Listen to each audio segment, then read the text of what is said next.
fact, mine are actually here. Yeah. Get your fuck My out family now. knows I have a potty mouth. Yeah, get it all out now. Okay, so we're here today. We have our adventurers, and this is if everything works out, we hope to have a continuing stream of our adventures here, and this is our first one. So before we get started, I want to introduce everybody, and let's just introduce your names. I'm sorry, your name, and then as well as tell us about your character, and just tell us. You can tell us about yourself, your human self, and then if you want to, let us know about your character. So let's start with the wonderful, amazing Miss Laura Lynn.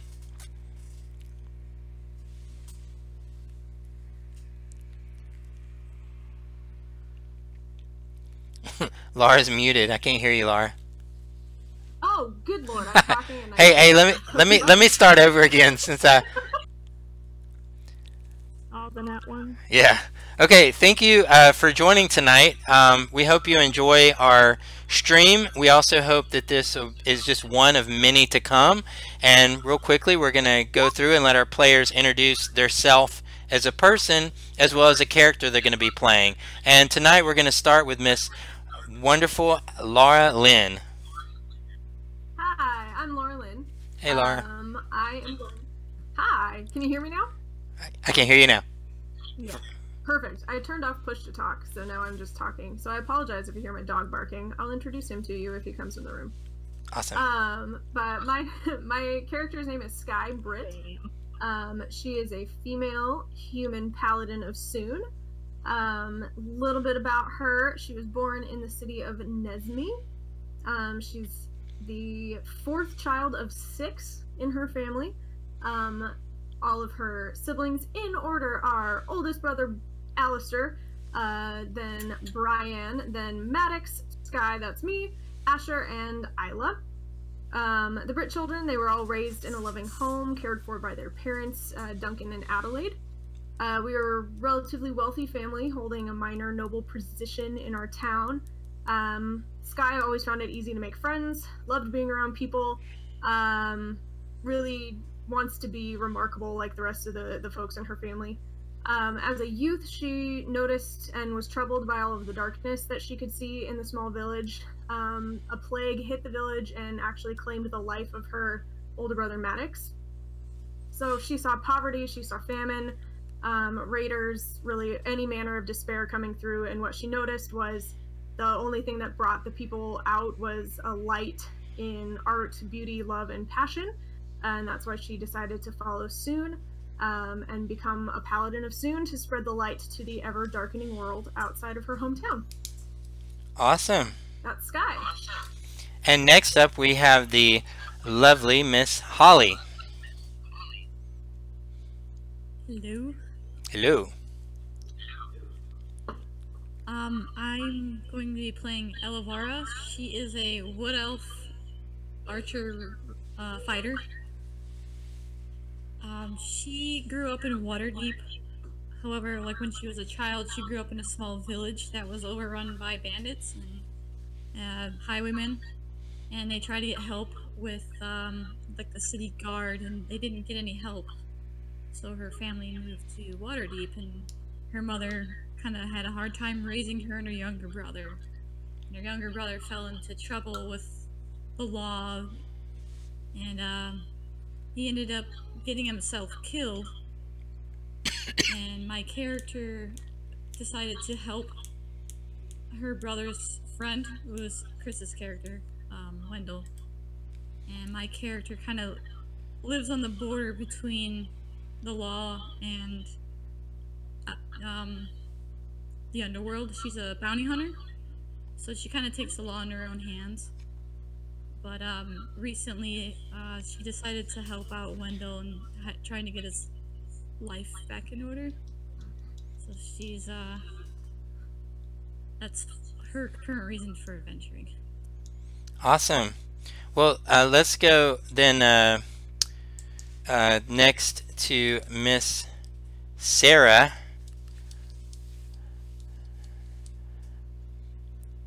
If she's awake. Let There. me say one. You caught me with a mouthful. Oh, you want me to? I can skip over to Chris if you want to go last.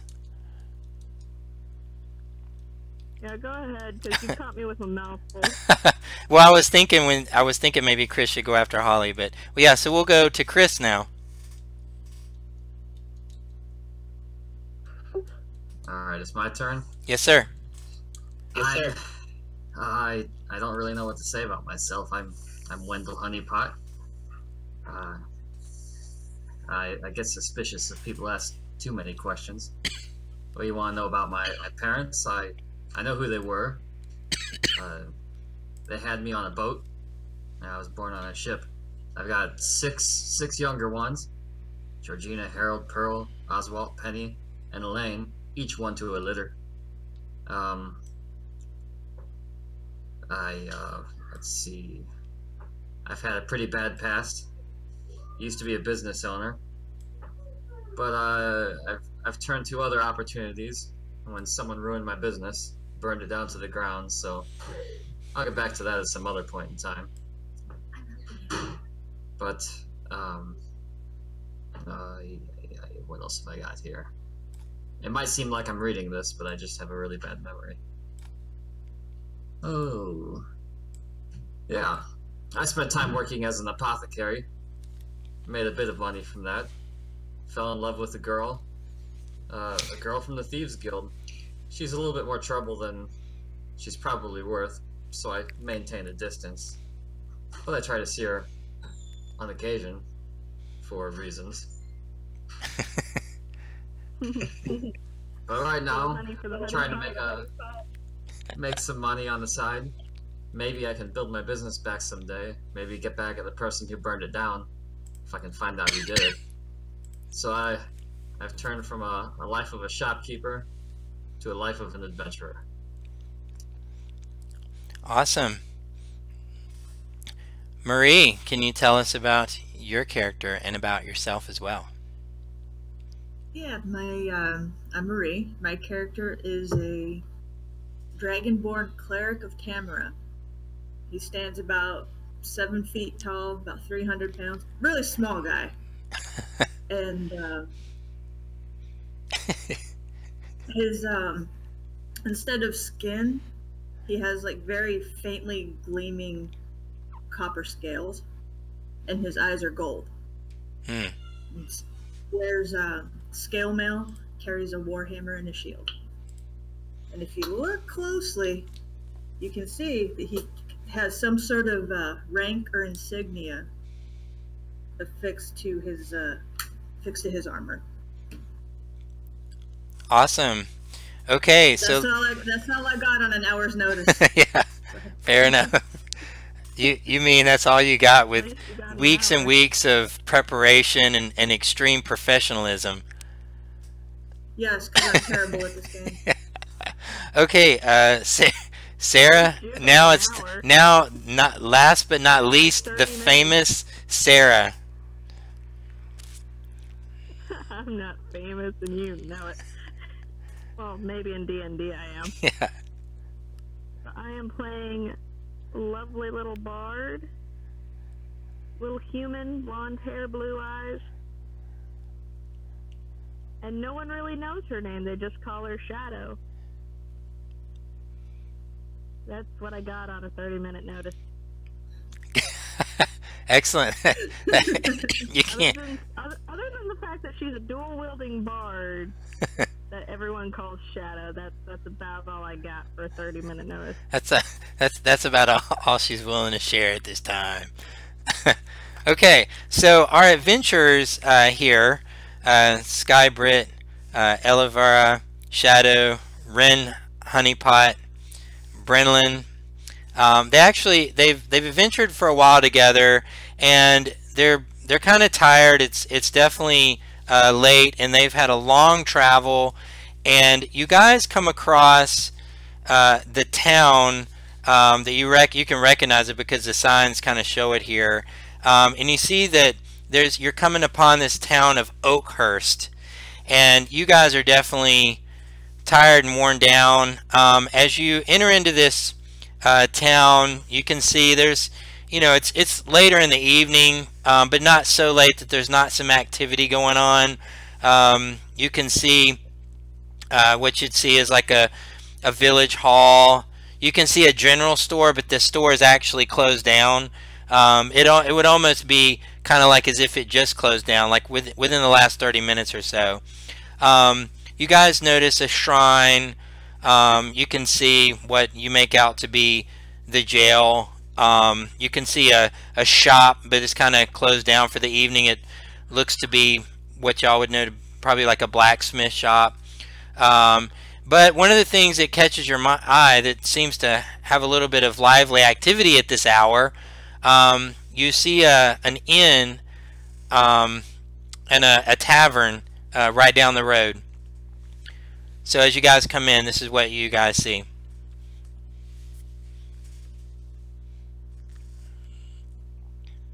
What time of day is it? Sort of, you would imagine about 30 minutes past closing time. There's activity in the street, but everybody, what you see is mostly people kind of going home. Again, and then you see this tavern. Looks like some, that's got some activity, and you can kind of see you can't really read the sign, but you can see the tavern the sign kind of swaying back and forth in the wind. It's a wooden sign, but you can't really read it from the angle you guys are at, because you're kind of at the town entrance, and this is probably, you gotta walk into town to get to the tavern area. Well, I'll let you guys go ahead. She kind of whispers underneath her hood. Well, I'm obviously not the center of attention yet, so I'm gonna go where all the attention is. Okay, so Well, go ahead. seeing as I'm in a pink suit of armor, I'll go ahead and walk in. So as those of you that go and you approach this tavern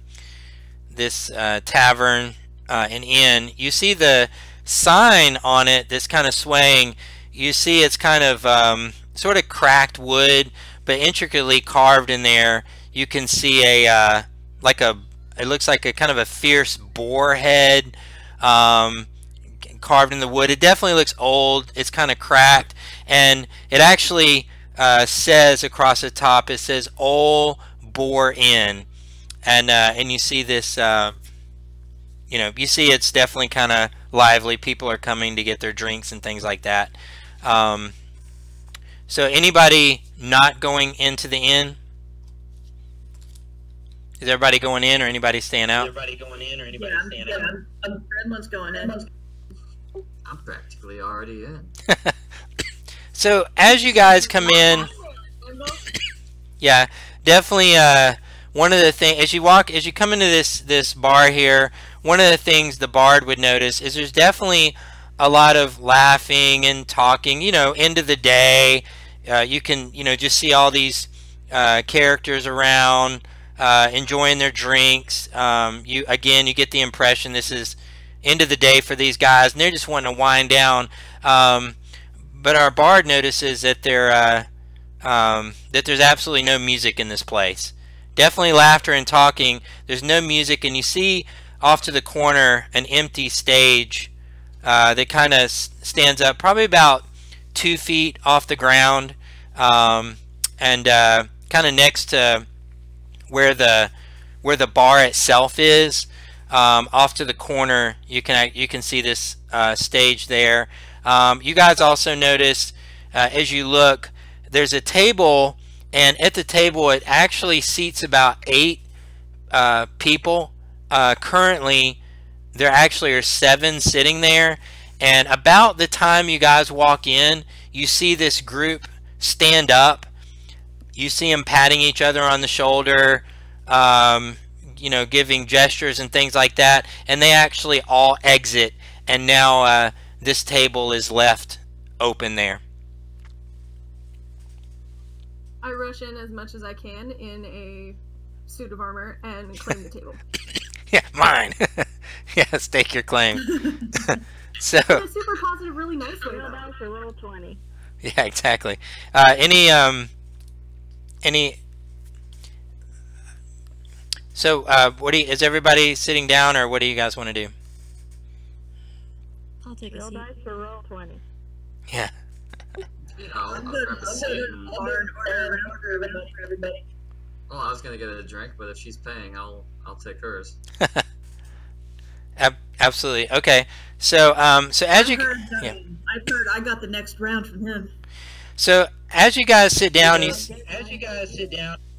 see this this large kind of gentleman come out from behind the bar and walk over to the table. You see the guy, and he has this. Not hear me? Oh, sure, go ahead. I've been asking for like the past few minutes if you wanted real dice or roll 20, because you know I'm gonna play. Oh, yeah. You can use real dice. If you want to use roll 20, you can as well. I'm using real dice. I'm using real dice too, especially since I got a crit.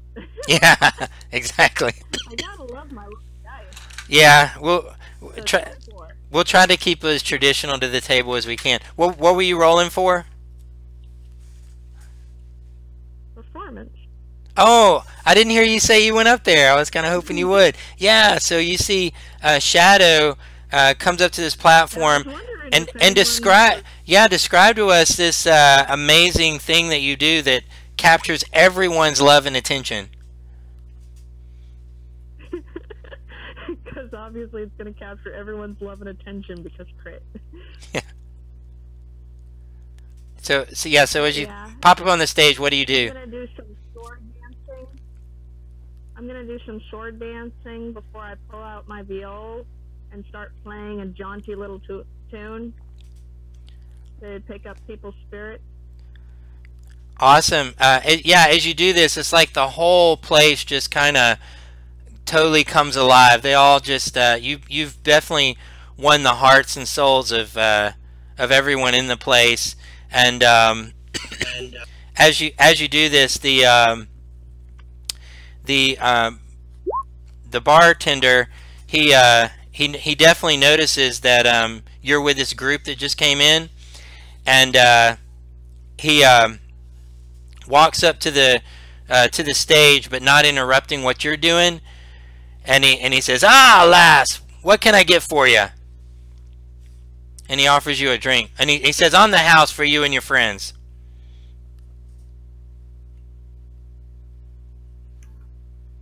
A nice ale if you have it.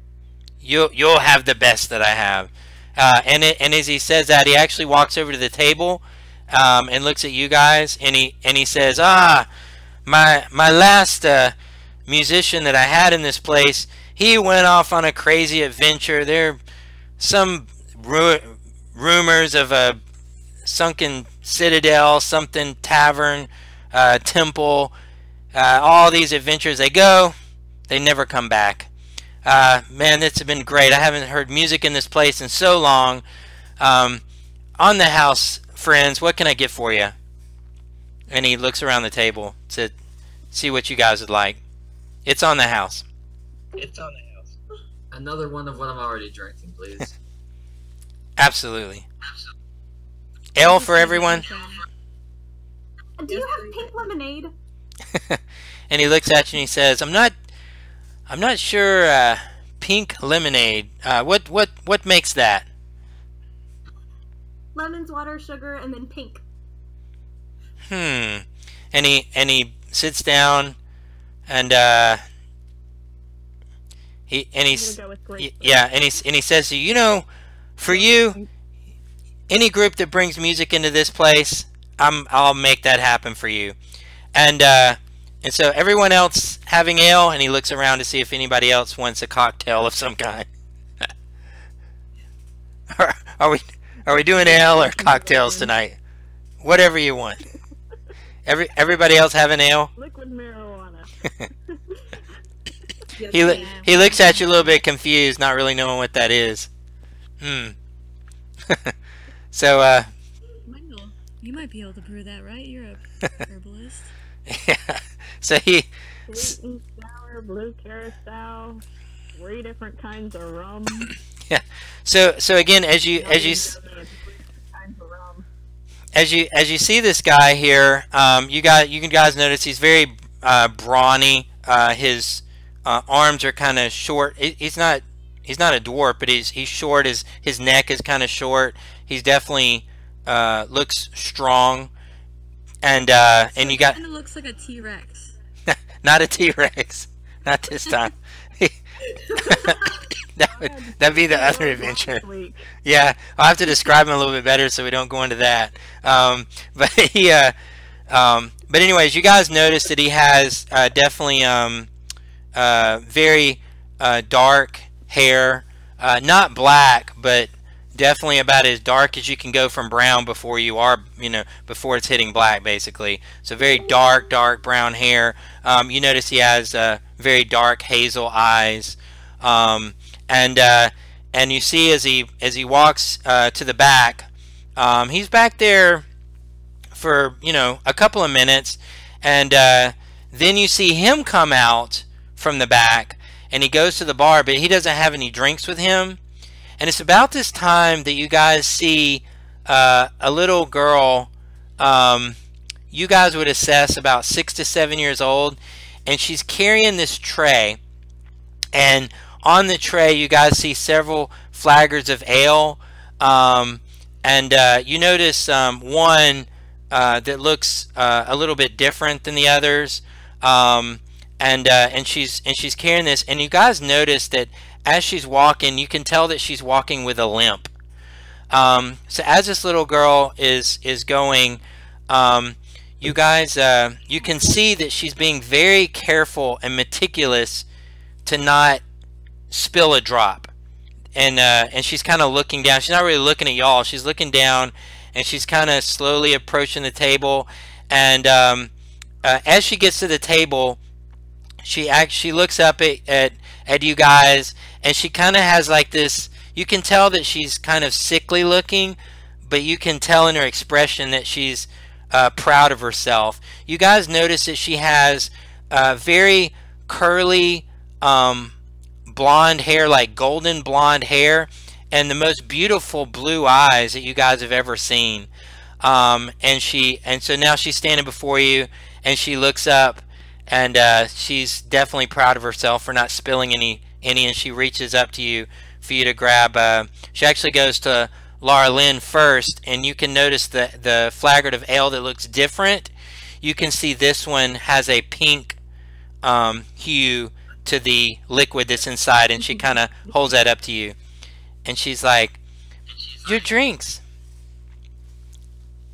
Oh, thank you. Yeah. What's your name? My name is Krina Bradleton, and I am 7 years old. Very impressive. Do you know, Krina, I have a younger brother who is 7 years old too. And she kind of steps back a little bit, and kind of like blushes a little bit. She kind of doesn't know what to say. She was proud to give her age, and she's a little bit embarrassed. And she holds a tray up with the ale on it to the others as well. I got a sister about your age. Well, to be honest, I forgot how old they all were. She's about your age. And more graceful though.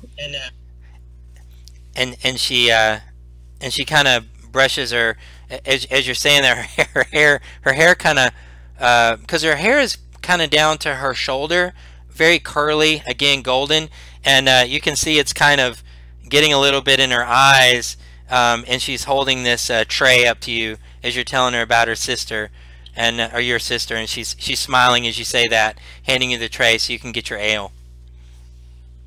I will take the tray from her, so it's not so much of a burden for her. As soon as you take the tray, you see she kind of stumbles a bit because you notice that she had a limp. But when you do that, she immediately takes her hands and wipes her hair out of her eyes because it had kind of fallen forward, and she kind of tucks it behind her ear, and she looks as she's waiting, as you guys grab your drink. She's waiting for the tray. She's smiling. You can tell she's just kind of sickly. We need to get you either a haircut or a ribbon. And she looks at you and she says, "Oh, my mom, my mother used to put ribbons in my hair." Oh, let me guess. Is she dead? I hope that my mom's not dead. She has been gone for a very, very long time, though. My dad takes care of me, though. I think she'll return. I believe she's alive, and I believe she'll return. You know what? And she leans in. She kind of whispers at you. She goes, My mother is a great adventurer. Alright, kid. You're a cute kid. I motioned to have her come over and just stand in front of me. And so Sky has blonde hair too and wears it in 2 pigtails on the top of her head. Yeah. And so I take my pigtails out. I take the ribbon out of my pigtails, and I do her hair for her with a little ribbon. And then I put mine back up in just a ponytail on top of my head. So when you do this, you see she's excited because this whole time she's been kind of brushing her hair back. You know, every time she says a few words, her hair fell forward. She had to brush it back, and now you can see she's very proud of that. And she said, "Ah, thank you so much. Thank you so much. I'll bring you anything you want to drink." And how is the tray going? Are there still drinks on the tray, or is it about empty now? I'd like to know how you made the pink lemonade. It was blood, wasn't it? It's blood. And she looks at you and she says, "My father is the best bartender in the world, and if you ask him to make something, he will find a way." It's blood. Well, he did great with my pink lemonade. Grapefruit. And he are there any ales left on the tray, guys? Have y'all all taken your ale? I've taken mine. Okay, so Oh yeah. yes. I should take hers too.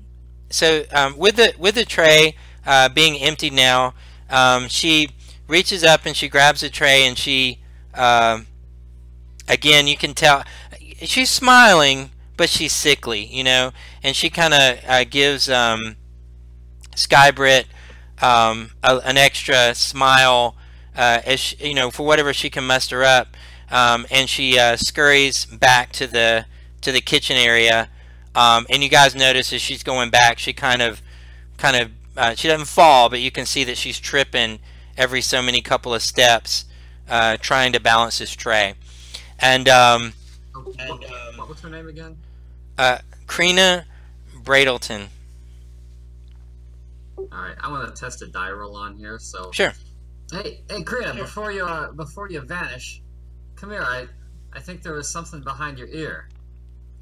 And she has a tray. She was holding the tray with both hands, but now what she does is she kind of tucks it under one arm, almost kind of like a surfboard, and she walks over, and she looks up at you, kind of with whatever smile she can, you know, conjure up there.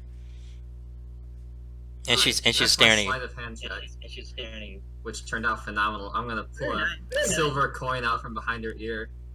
Oh wow! Would you look at that? How'd that fit back there? And must have been behind that mess of hair of yours. And she get out of here. and she takes it, and she's so you can see again she's excited, but it's contained because of her ailment. You can see that, and she hurries to the back, and she's kind of tucked the coin in her hand, and she escapes there to the back. So as you guys are sitting and you're enjoying your ale, you guys you hear a gentleman bust to the door, and he says drink up, my friends. Tomorrow is the big day everyone's been waiting on, and he says so enjoy it tonight, because we all know who's gonna get the apple, but hey, we can all wish, can't we? And you hear him talk about this apple, and he goes next to, there's a table kind of near you guys with about 4 or 5 folks sitting there, and they seem to all know each other, and you can kind of hear them laughing, and they go, "Yeah, no one's ever gonna get that apple." And he says, "Hey, you're not really sure what they're talking about, but you know they mentioned an apple. Something's going on tomorrow about an apple." Suddenly, I'm really interested in apples, guys. Yeah, so these guys are kind of behind you, and you're sitting there if you wanted to talk to someone or whatever y'all want to do. I will. I'll go up to one of them and kind of nudge them a little bit. Look up. Hey, how about them apples? Ah, I've never seen you folks before. You must be new to the area. Maybe I am. Maybe I am. Excellent. No, we see adventurers come through here all the time. If you're not familiar with the apple, basically once a year, the goblins come Sure. I'm asking for someone else, not for me. That someone else is interested in Sure, apples. sure. Yeah, I understand. But once a year, the goblins come into our town, and they auction off. They have this. It's an apple, and it actually has special healing powers. It's amazing what it can do. There's no ailment that it can't heal. And just as he's saying that, you guys see the bartender kind of approach him, and he actually already brought him an ale, and he puts his arm on his shoulder, and he goes, "Aye," he said, "if it wasn't for that Simonius Westervelt outbidding everyone every year, then my baby Krina, she could be healed. I don't know how much longer she can last, but I tell you guys," and he's saying this to the group, and he's looking at you. He says, ever since Liliana went off to try to find this citadel, I've been saving every penny I can, and I think I can beat him this year. And he says, but don't let it get out how much I have. And he looks and he says, this year I've already got 35 gold saved up for it. I think I can beat him. And you see as the gentleman at the table and everything, he says, aye, maybe 35 will get it, but Simonius always outbids you no matter what you do. That old man should have been dead years ago. And you guys kind of hear this conversation going on, and they're all right there together saying all this in front of you. Well, clearly this child deserves it more than some old man. Yeah, and Horace looks over at you, and he says, aye, what does an old man need this for? My daughter clearly needs it. But every year, the bid gets higher and higher, and every year, Simonius, he outbids it. He wins the apple. I tell you, I know it's what's keeping him alive. He needs to die. Old geezer.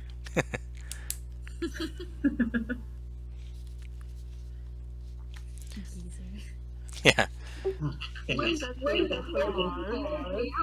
What's that?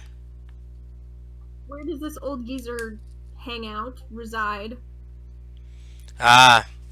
He lives in the mansion just up the hill a ways. He lives alone. He's so stingy with his money. You know, anytime he comes here to the bar to have a drink, he doesn't leave any tip. He doesn't do anything. He haggles. He haggles over a flagon of ale.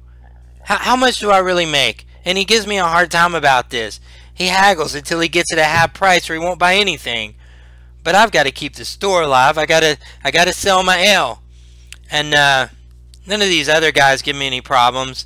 And about the time that he says that, you guys see the little girl coming out from behind the the kitchen area there, and she has another tray with a couple of flagons of ale on it, and she's walking over to one of the nearby tables, and as she begins to walk, this time you notice that she, as you guys are looking at her, Or I tell you what, if you want to, give me a perception check, and let me know if you get above a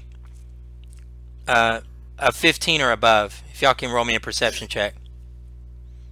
As she's coming out of this back. Nothing. Woo, first dice roll.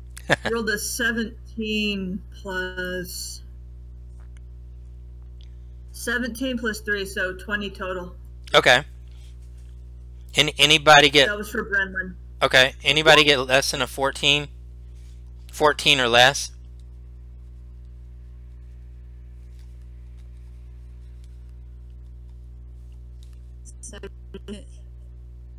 Oh, what was that? I legit got a 6. Okay. I know nothing. Yeah.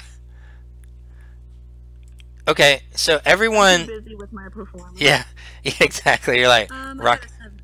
17? Okay. Yeah, so Shadow's over there rocking out. She doesn't necessarily notice this. But as you guys see her come out with these drinks, again, y'all notice her because you just noticed that she came out because she kind of touched your heart. As you guys see, you see her basically, she looked pretty pale from before, but she just goes completely pale and just collapses to the floor. And as she does, the tray slides across the floor and all the ale spills everywhere, and she is completely laying prone. And when she does this, you see Horace cry. He's like, and he cries out, "My baby!" And he runs over to her. Brendan will go over to her also. Okay. And, Yeah. He'll cast a healing spell. He'll cast cure wounds, I guess. Okay. Wounds.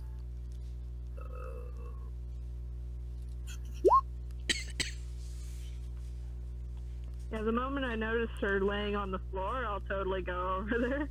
But Yeah. You can notice it. Yeah. I think it's a question of if I notice the child on the floor. Yeah. You did. Yeah. Once she collapsed, you did. It made a big scene. Okay. So what did you get on your cure wounds? Your points? 10. 10 healing. 10 points of healing. Okay. So as you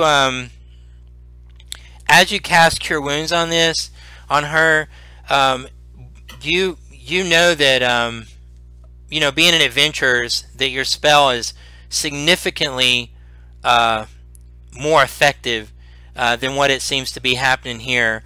However, it does seem to be enough that you see her eyes barely open, and when this happens, Talgan, I'm sorry, when this happens, Horace, he looks at me and he's like, "Oh, my baby," and he picks her up and he holds her in his arm, and when he picks her up, the ribbon that's in her hair, it kind of, because it got jostled, it kind of is sort of half dangling in her hair, but still there, and he looks at you and he says, and he looks up at you and he says, "I fear if we don't win the bid tomorrow, this may be Krina's last year." And you see, and he kind of picks her up and takes her into the back room. Well, that'd be a shame, because she's certainly not a very good bartender yet. Who is the other guy who's buying the apple? Oh, that rich fellow. And so as you say this, now if you're talking to Horace, you would need to follow him into the back, because he's taking her to the back to her bed. If you wanted to talk to him, you can. If you want to talk to one of the other, Oh, Horace, I was talking to you. I'll follow him back there. Yeah, and you guys clearly saved his daughter. I mean, she was out, and now she's got consciousness. So you're all certainly welcome to go back. Anybody that wants to. And he looks at you and he says, "Well," he looks at you and he says, several months ago,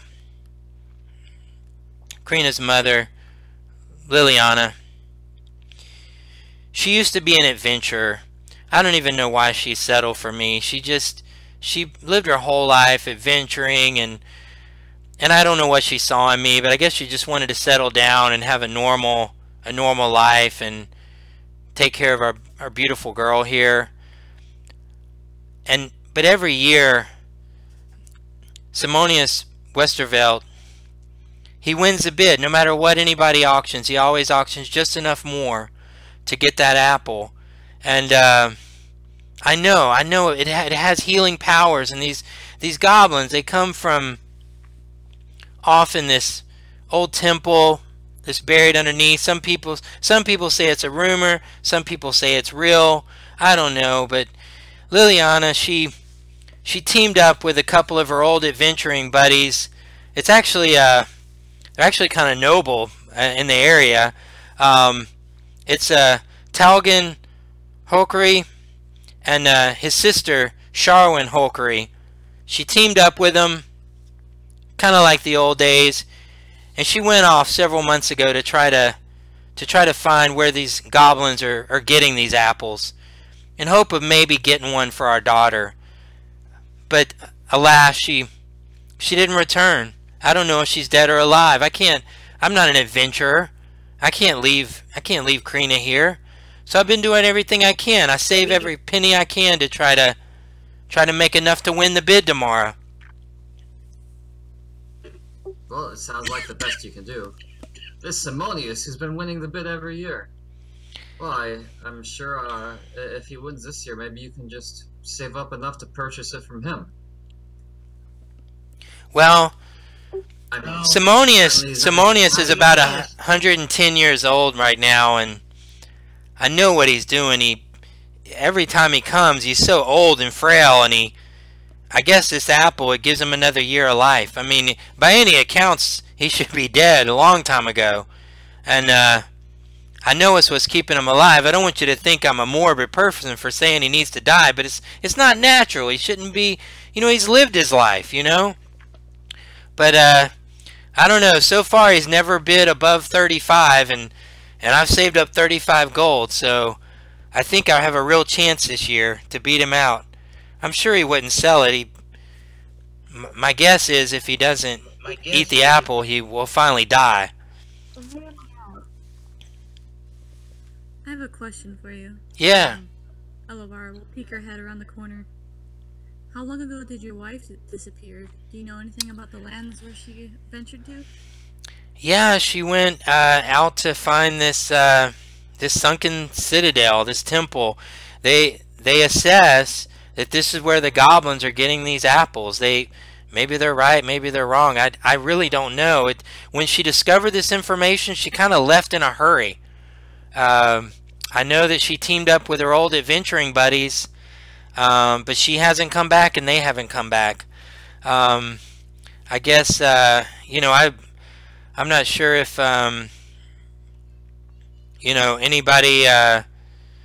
anybody knows any more. Maybe maybe the merchant family, Kirwin Herkel, maybe they know. I'm sure they're in bed by now, but I don't know. I just know she went off adventuring with him, looking for the citadel. She didn't come back. I spend every waking minute working to try to get more gold to win this thing tomorrow.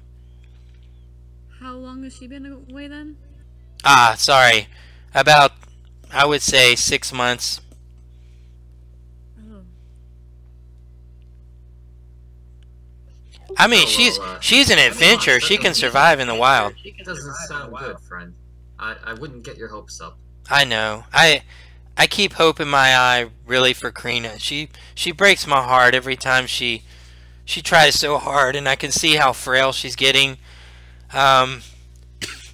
Tonight she fell. That's been the 5th time this week. It's just getting worse. I don't know what to do. If I don't win this apple, I'm afraid she's a goner.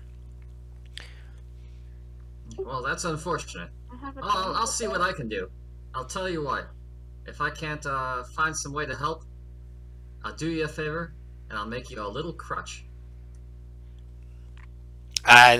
You guys have brought so much joy into this place. You come, you bring music.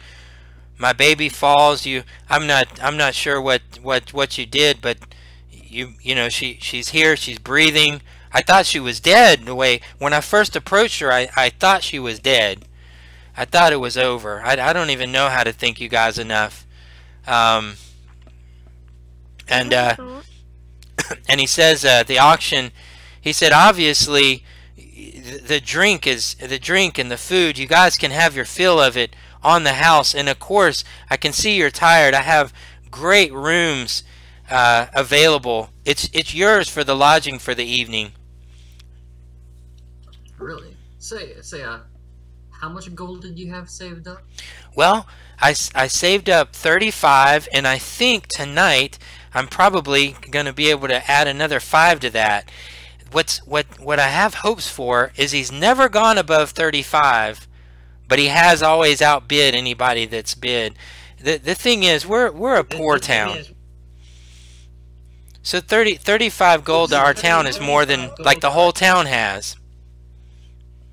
So this is your tavern here, though, right? Yes, this is my tavern, and I've saved every coin I could.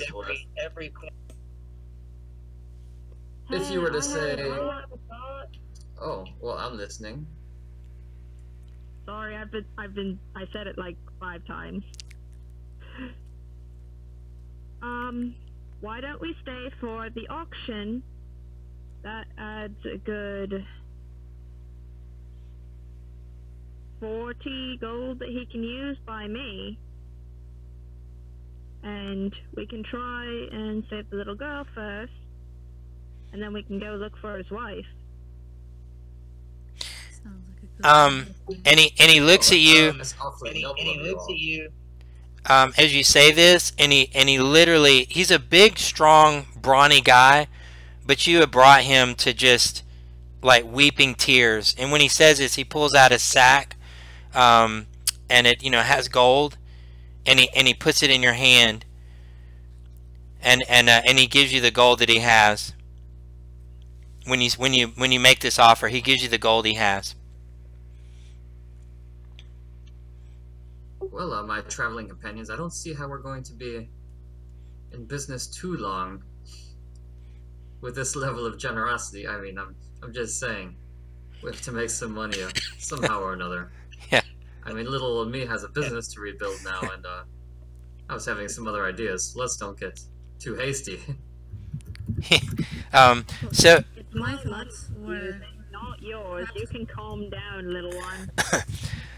So as this happens, you guys have gone around, you've enjoyed, and it's getting kind of late, and you guys are able to do an activity before you go to bed for the evening, and you're definitely aware that early morning, probably about after breakfast, there's going to be an auction held in the town square. And Brenlin is going to go and check on the little girl and see if there's anything else he can do for her. Yeah, do a medicine check. Yeah, he put a bunch of ranks into that. Let's see.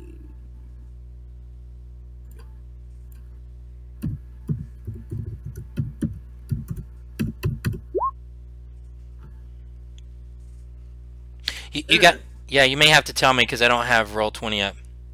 Oh, it's 11, sorry. Okay.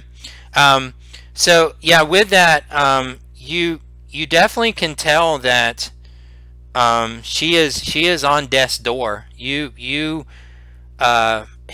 assessment that she will not live another year. You definitely feel that. You're not quite a generous estimate. Yeah, definitely. I'm saying a year at the max. I mean, it's looking really bad. Probably these episodes of her falling will continue and get to the point where she's no longer able to move at all. She could maybe go a couple of months being kind of spoon-fed, and then that's it. You definitely can tell she's at the end here, for sure. I have a thought, friends. Perhaps we can go out on an adventure here if after the auction to see if there are other apples to make a profit. When you say this, Horace is standing there, and he says, you know, Liliana believe there may be other apples. I will say they only bring one a year. They come into town with one apple. They auction one apple. And he says, well, we've even... Follow them to see if they go to another town. What's that? That's just basic supply and demand. Has anybody followed them to see if they go to another town and auction off another Yeah, town? I believe that Liliana, I think she figured out where they were. I assess that it's in this the ruins of this old citadel. Again, she was so excited and it was in a hurry, and I know she went off with her old adventuring buddies. I mean, she hadn't adventured in years, you know, but she, you know, got her armor on. It didn't quite fit like it did, you know, in the old days. But yeah, she, you know, she's so beautiful, you know, her beautiful dark hair, her beautiful green eyes. That's all I remember her. Just this beautiful jet black hair and her green eyes, just so beautiful. And she just left. She left so fast.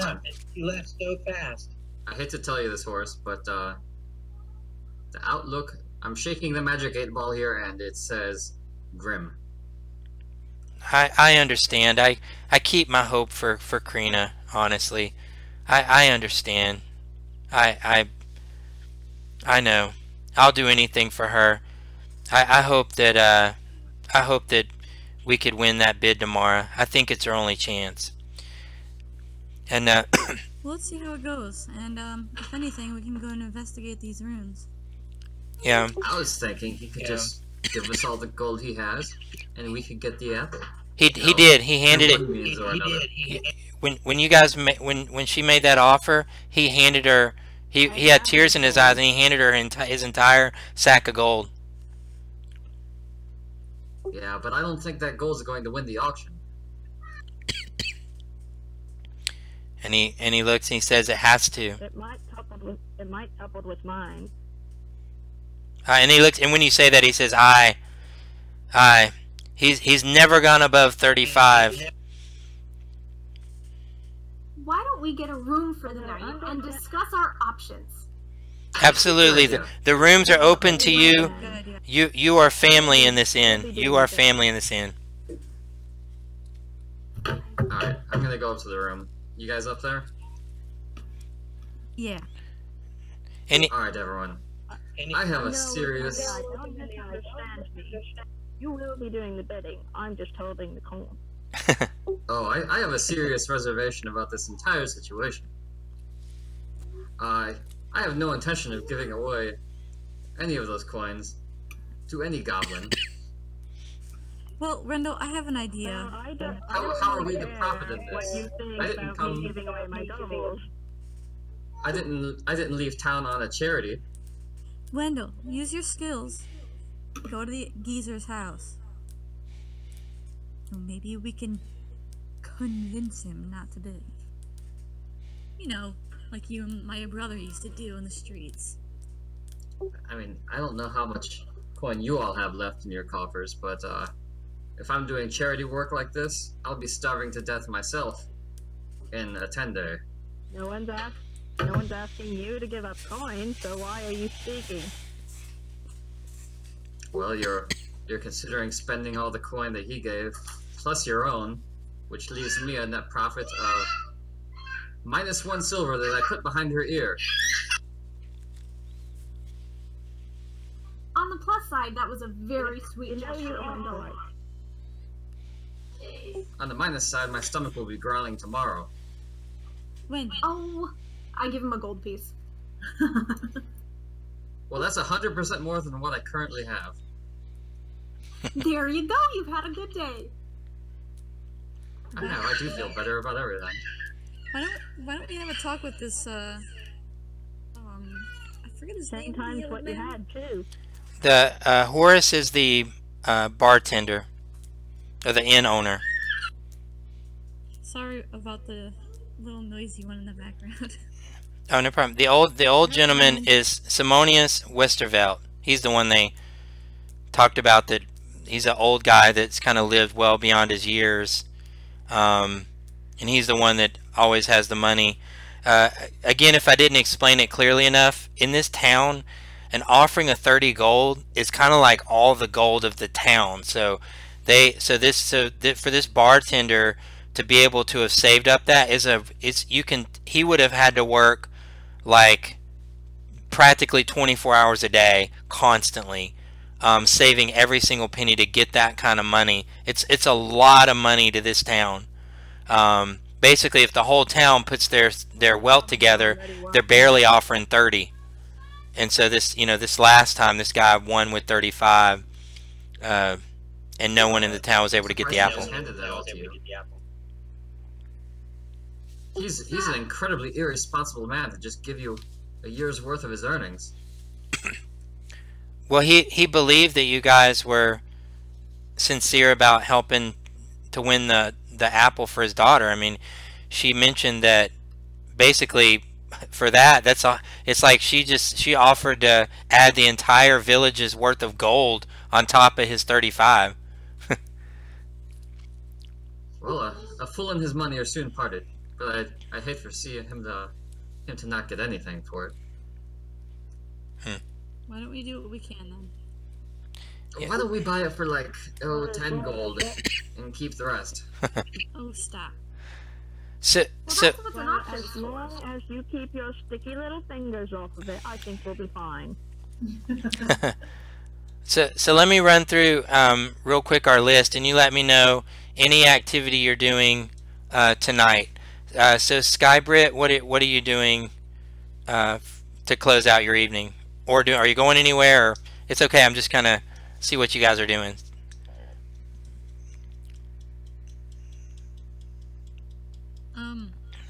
I'm gonna go investigate this old man's house. Okay, you're going to the old man's house. Okay. I'll go with. I'll go find out what I can. Skybrit. Or Laura, I didn't hear you. I didn't know if you said anything, Laura. I did not yet. Oh, okay, good deal. Okay, so anybody staying, or is everybody going? It's pretty late right now, guys. It's probably getting close to like almost fixing to push midnight. Yeah, I'm gonna Well, go. the little guy Brendan's gonna. drives away. I'm gonna go find a safe spot for the gold. Yeah, I'll say this: anyone that goes to investigate the house is not gonna benefit a long rest for the next day. So if any of you need a long rest, you'll need to stay and go to sleep. So it's okay, y'all just I just want to let you know. I just want to let you know. If he's not like right in the middle of town, then I'll pass on that. I thought he was like down the road or something. Yeah, well he's down the road, but I'm just letting you know there's enough time in the night to I mean you could benefit from a long rest and miss the auction, but I'm assuming y'all want to be around for that. I'm just letting you know if you go to him. The only two people that need to be there are me and the innkeeper. Right. So I'm just letting you know. Stay with the little girl. You know what? We'll pull up a chair and sleep there. Yeah, you can do that. I will not go to his house tonight, but in the morning, just keep an eye out for this guy. Okay. Yeah, Watch absolutely. him come out of his house and Okay, maybe try and guess how much money he has in his coin pouch. Sure. Okay, so anybody leaving tonight, or is everybody going to sleep? What season is it? This is summer. Thank you. Summer. I'm going to sleep. Okay. Okay, so Laura Lynn, are you asleep? Yes. Okay. After saying a glorious prayer to Soon. Ella Vera, Ella, what are you doing? I'm also gonna Okay. rest. And Shadow, what are you doing? Hiding all the gold in a safe location that little sticky fingers can't get to. Like on the top shelf. Good deal. And now it is Ren Honeypot. What are you doing for the evening?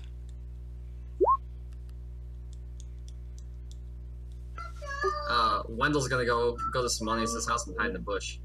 And wait till he leaves. Okay, so you're gonna hide outside his house? Yeah. You're able to do that. You're not gonna benefit from a long rest tonight. I mean that there's no. That's fine. Yeah. Okay. So. All right. Let's go to Brenlin. What are you gonna do? He's gonna pull up a chair in the little girl's room, and he's gonna stay there. He's gonna sleep there tonight. Yeah, that's fine.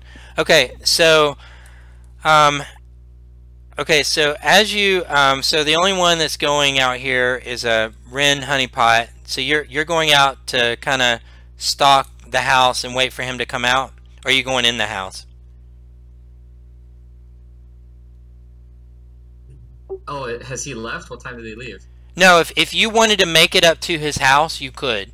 You would be doing that over at night. It's gonna take you about. Oh yeah, you're not. You said you're not on roll 20, are you? I typed it in there. Yeah, I'm gonna go to his house. I'll be there, and I'm just gonna kind of hide out in a bush or something nearby. So sure, just when he leaves or wakes up. Okay, give me a stealth check. Gonna sleep in a bush. And you may have to tell me what your role is, because. Yeah, I'll just roll it in here. Hold on.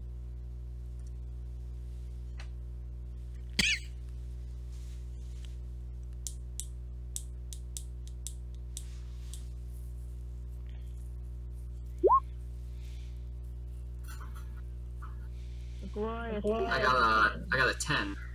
Okay. Okay.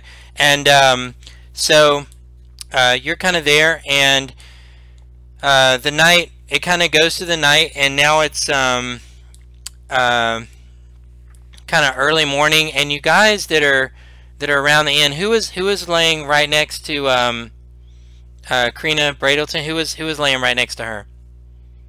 Brenlin was. Okay, you actually didn't notice. Brenlin pulled up a chair. Yeah, when you as you awaken, you can tell that it's early, and you can see that Karina is not there, and you can hear some kind of wrestling going on out in the tavern.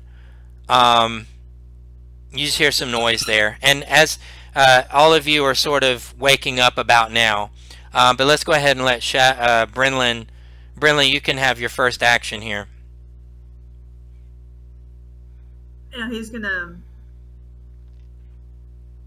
go out and investigate the wrestling noise. He's thinking it's probably her or her dad. Right. When you go out, you actually see her. Again, she's kind of still sickly, but you can see at least that spring in her step that she at least had about when she got the ribbon. You know, she kind of perked up, and she seems kind of excited. And you can see that there's actually laid out these 5 places, and they all have bread and cheeses, and looks like a drink there, kind of like a juice kind of drink, and the table looks like a beautiful spread of food, and you can see that she's excited, and she as she sees you enter the room, she runs over to you and she hugs your leg, and she looks up at you and she says, I hope you like the breakfast.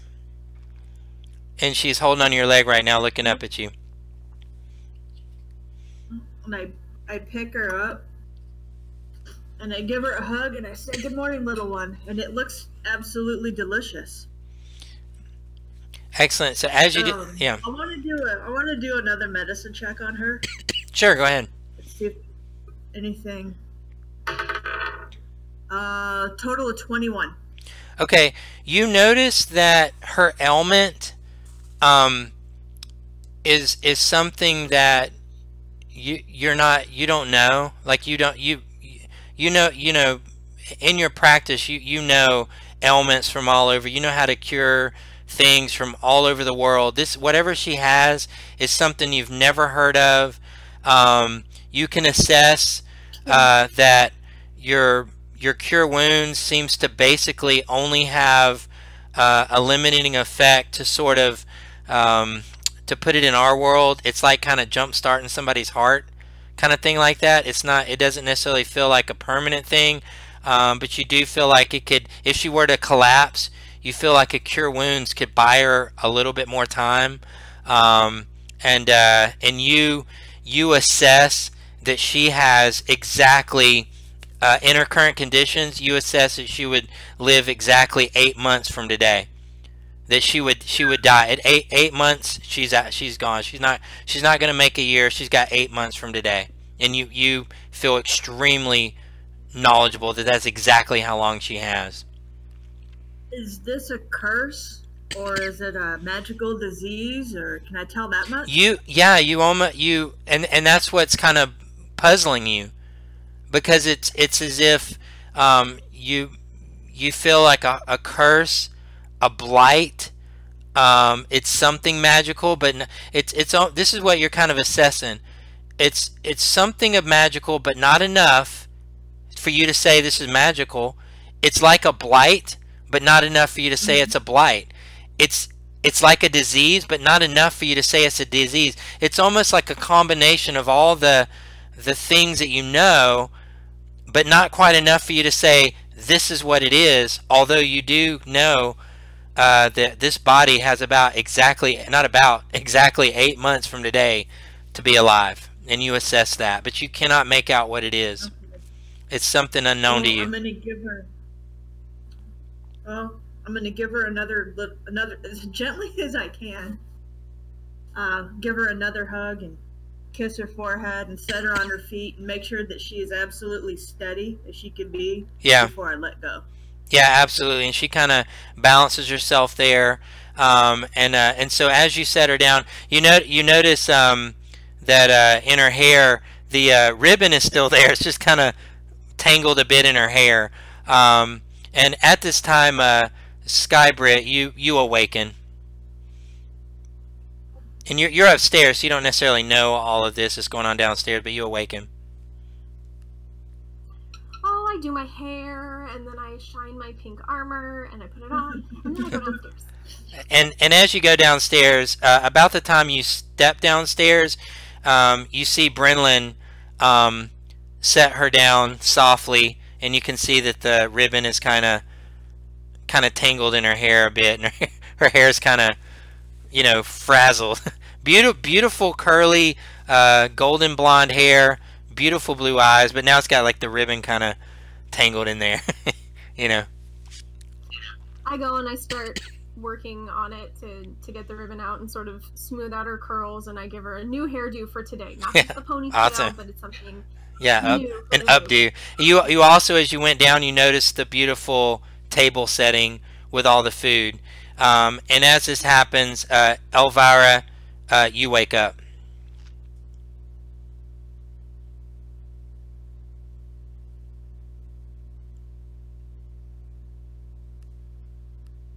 Sorry, I was away. What's up? What's up? Okay, so what you missed was a red dragon had just come in, and all your party's unconscious right now, and they're waiting for you to do something. I'm just kidding. Elvira will look for everybody. No, I'm kidding. If I notice anybody missing, I will. Yeah. No, you wake up in your room. You wake up in your room, and you can. It's morning, and you can go downstairs or do whatever you need to do in your room. I was kidding about the red dragon. It's actually blue. Yeah, but yeah, you wake up in your room and it's morning. So what do you want to do, Elvira? Elvira. She'll look to see who's awake, but I'm imagining she's probably one of the first awake since she's an elf. Yeah, as you kind of go to the rooms, you notice that Skybrit's room is empty. You can see that Shadow is still asleep. Ren apparently didn't come home last night. You don't know where he's at or what he's doing. And yeah, so that's what you notice upstairs. You see that Shadow's sleeping, and the other rooms are empty.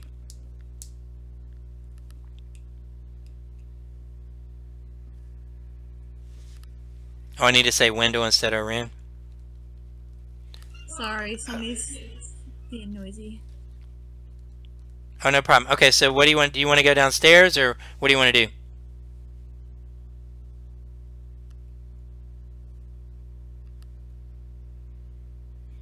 Elevara? Sorry, my son. Oh, yeah, no problem. I have to go spank a baby. Baby spank. Yeah, she'll go downstairs and she'll maybe grab a little bit to eat and then go look for Wendell. Okay, so as you go downstairs, you see Brenlin there. You see Sky Britt. She's just about finished making up Krina's hair, and you see this beautiful table setting with breads and cheeses and juices, and yeah, you can sit down and eat if you want. And now we zoom all the way over to this beautiful mansion, and it's still pretty early in the morning, and Wendell. I like how you wrote that in big letters there. I'll get it. Wendell. And Wendell, formerly known as Ren. Oh, good. Yeah, you if you could give me a straight D20 roll, and I need another number with no modifiers, just a straight D20. And you have to tell me because I'm not looking at roll 20. Oh, okay. What's this for? Just a straight D20. Well, I can't tell you. Aren't you a DM? You know, you know what a straight D20 means. It means something that ain't in the book. It ain't in the book. Oh, okay. I just didn't know. Usually, add a skill to it or something. No skill on this one. What, you got a 13? 14. 14. Okay. Yeah. So you actually even though you guys were traveling all the night before, you pretty much kind of staked out this house all night. You still feel like you have some energy to easily go for about another 8 hours before you are gonna probably collapse being tired, but you're good for about another 8 hours. So you kind of got a little second wind, so to speak, throughout the night. So you're not you're suffering no exhaustion or anything like that. So at this time where you're at, you definitely can hear kind of some commotion going on in the house. You notice 4 guards walk past you, and they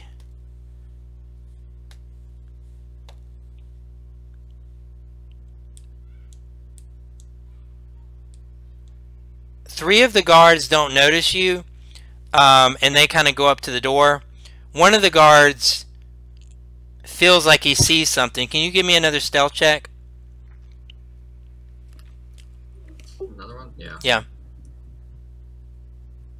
Kind of like the first 3 walk up to the door. The other one kind of stops, and he's like, huh? And he kind of looks back.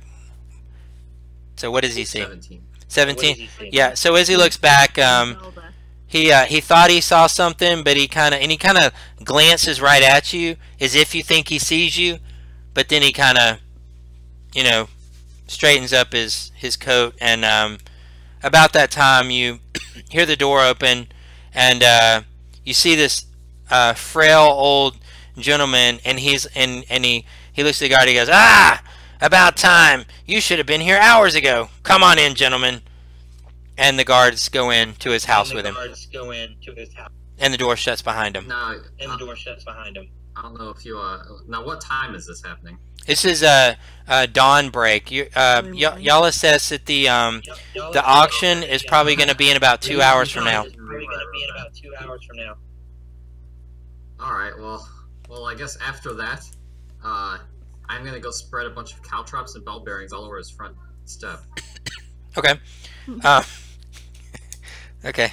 So now we go back to the inn, and you guys are kind of enjoying your breakfast and everything, and you see Horace comes out, and he goes, and he comes out, and he puts his arms around Krina, and he looks at it, and he goes, you know, I have high hopes for today.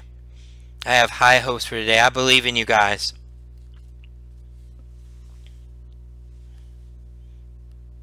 And Soon believes in you. and he talking, I'm just holding the coin. Yeah, and he nods at you. Okay, so as you guys are finishing up breakfast, you assess that right now it's going to be about an hour before the auction starts. Is there those of you that are in the inn, is there anything you guys want to do before you start to gather out in the town square with everybody? Y'all hear lots of commotion beginning to happen out in the town. It's, you know, kind of lively. People are going about. The inn is not even open right now, so it's technically still closed. But anything you guys want to do before it'll be about an hour before the auction? So Skybrit, anything you want to do? I'm going to take out of my pack a second pouch that coin could go in. Mm-hmm. I'm going to fill it with 40 gold pieces and tie it with another one of my many ribbons that I have with me, because I have to have them in many colors to match all of my feelings for the day. And I'm just going to kind of keep it on my belt. So as you pull out these ribbons of many colors, Krina walks over, and you can tell she's interested in looking at those.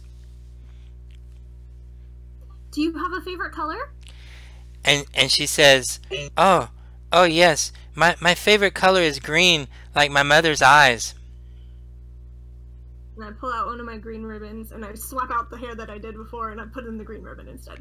And you again, about as much excitement as she can muster, she kind of prisses around a little bit, kind of on her tippy toes. Again, missing a couple of steps, kind of almost falling, but she kind of is prancing around, like so proud of her hair. And she goes and sits right beside Brenlin, and kind of cozies up to him.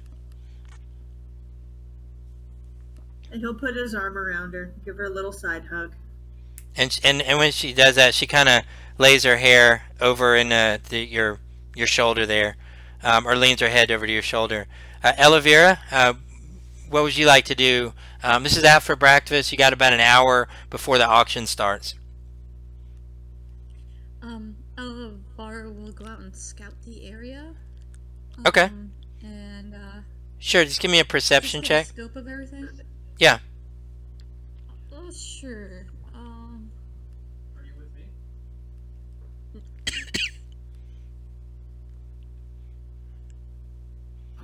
I got a 21.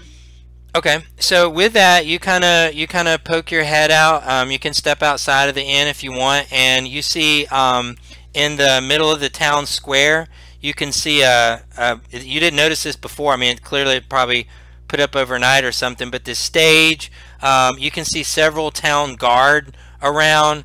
You assess probably maybe 10 or more. Lots of people going about, and they're kind of hanging like colorful flags and things like that, setting the stage up. And it has like a little, almost like a podium, and it looks like everybody's kind of getting ready for an event, is what you see. Alright, being a bounty hunter, I have an eye for looking for your shady type of people. I'm gonna look out for those type of people, and also kind of look for Wendell. I know that he can be one of those people. Yeah. Well, as you look, make sure he's not getting himself in trouble. Yeah, as you look in the crowd, you don't notice Wendell. You do notice you do notice a boy, probably you can assess about 12 years old. He kind of looks kind of everybody in the town looks poor, but he looks poorer than everyone else. And you notice that as people kind of bustle around, you can see him kind of looking around, making note of things. Anybody that walks by with something of maybe value, you can see him kind of noticing that. Alright, I'll make a mental note of this person. And okay, and so Shadow, it's about an hour before the auction. You're at the inn where the food is. What would you like to do? I would like to go out and find some green fabric, because what I have heard that her favorite color is green. Mm-hmm. And whatnot. Sure. So if I'm gonna go out and try and find a place for fabric. yeah, so as you step out, there's several. If you're looking specifically for vendors, you can definitely see that over. This particular vendor is kind of located, if you're facing the stage, this vendor is a little bit to the right of the stage, and she seems to have a booth with several different kinds of fabric with all different kind of colors and things like that. And you could certainly go approach her if you want to. They're definitely starting business and things like that. So you go over to her? I'm going to go ask her about how much a couple yards of green fabric would be. And she looks at it and she's like, green fabric with a pattern on it, or just plain green fabric?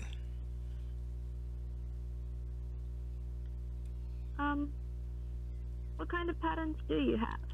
And as you say that, she kind of turns back to kind of a trunk that she has behind her. She pulls out a green fabric with kind of, it's not gold, but it's gold color weaving in it. Looks almost like an elvish design with leaves and you know, vines kind of woven into it. Again, not actually gold, but it looks golden, green and gold. She pulls out another green cloth, and in this cloth it actually has silver, and it's actually embossed in it. It looks kind of like kind of square geometric designs. So one with kind of a gold leafy one with kind of silver, again not silver thread but silver looking geometric square type designs, and then there's another one that looks like a silky green that doesn't really have anything added to it at all. It's just a silky green. So it looks like she's got 3 different kinds of cloth there. I'll ask how much a yard of the one with the gold would be. Okay, and the one with the gold, she said, would be 5 silver. The one with the silver embossed, she said, would be 3 silver, and the one that's just plain would be 1 silver.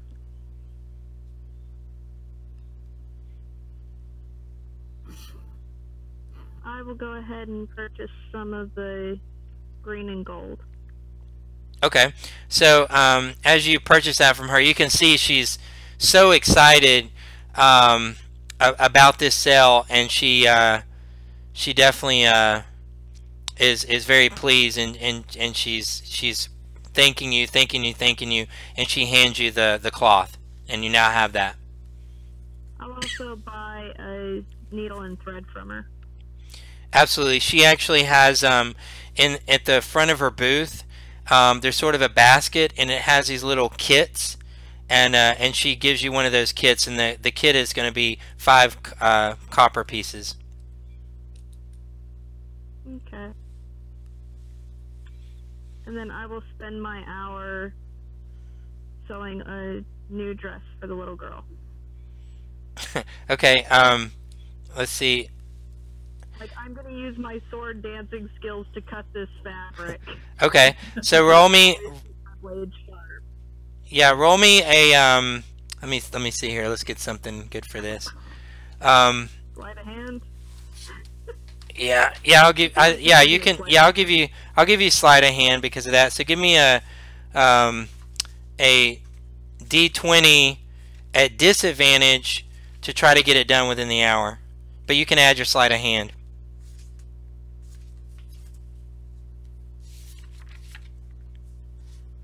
So with disadvantage, that'll be 16. Okay, yeah, you actually, it's kind of a little bit of a marvel, but you managed to sew a little girl's dress in under an hour. It's, you know, your buddies around are kind of, whoa, you know, cloth flying everywhere. Just circle skirts are not that hard. Yeah. You are so talented. Susan is really pleased with your art. Yeah, so you have this green dress now. I'm gonna go up to the little girl and be like, "Here for the auction. You can wear it to the auction."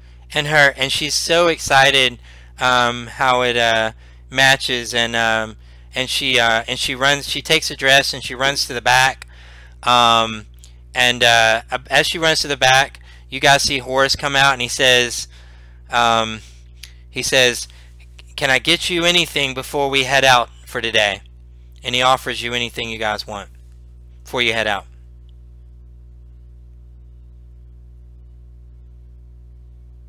Well, I kind of skipped breakfast, so a little bread on the go wouldn't be a bad thing. Yeah, he grabs a cloth and he puts a piece of bread in there with some cheese, and he kind of rolls it up and hands it to you. And about this time, y'all see her as if she doesn't have a limp, as if she's completely healthy and fine. You see this little girl come out in a dress, and the dad he goes like, wow, he's just mesmerized by her, and you can tell she takes every step very careful to walk with elegance and poise as she walks over to you guys. She makes it pretty close to you, but about the last step she does kind of have a limp again, but she tried. Brenlin will offer let her sit on his shoulders when we go out to the auction. Yeah, and she takes your hand. Aww. Okay, Skybrit, you doing anything before stepping out? Big hug. You look fantastic. Absolutely. I'm just following the little girl. Okay. Because I'm gonna adopt her later. Elevara, Elevara's already out. So you're out and you notice this shady. You were looking for it, so you notice. You haven't really seen him do anything, but you notice that. And then we're gonna get here to Wendell here in just a second. So Elevira, anything you want to do before everybody comes out for the auction? Nope. I'm just gonna keep my post and yeah. Kind of just be like an eagle and keep an eye on everything. Yeah, you've seen this boy kind of go all around. Pretty much, you're just kind of watching him. Shadow, anything you want to do before stepping out? I'm gonna make sure all the gold is secure in a place that I can easily reach and keep track of. Yeah. Just because I don't trust people, I barely trust myself. Yeah. I know there's a Wendell on the roof. Mm-hmm. So, and okay, and I'm going to get to you here in just a second, Wendell. Brenlin, anything you want to do before stepping out? The little girl's holding your hand. You guys are basically about to step out. Anything you want to do before stepping out? No, once we get out, I'm gonna put her up on my shoulders and give her like a. Absolutely, yeah. You can do that. You step out, and the last one to leave is Horace. And so as you step out, Brenlin, you can put her up on your shoulders so she can see. There's lots of things going on. Little businesses kind of open up, people selling stuff. You can tell this is a big event coming up. Wendolyn, what you see as you're kind of there, you see the door fling wide open, and you see this guard take a step out, and he completely trips and falls all the way down, and he looks to have Died. broken his. It looks to have sprained his ankle, and he's laying there, and these guards are seeing all these caltrops and things, and as this happens, one of the guards, you see him reach out to Simonius, and he kind of like a bodyguard just kind of puts himself in front of Simonius, holding him back, and the other guard begins to clear away these caltrops. And give me a stealth with disadvantage. I'll let you get out of there once you do something.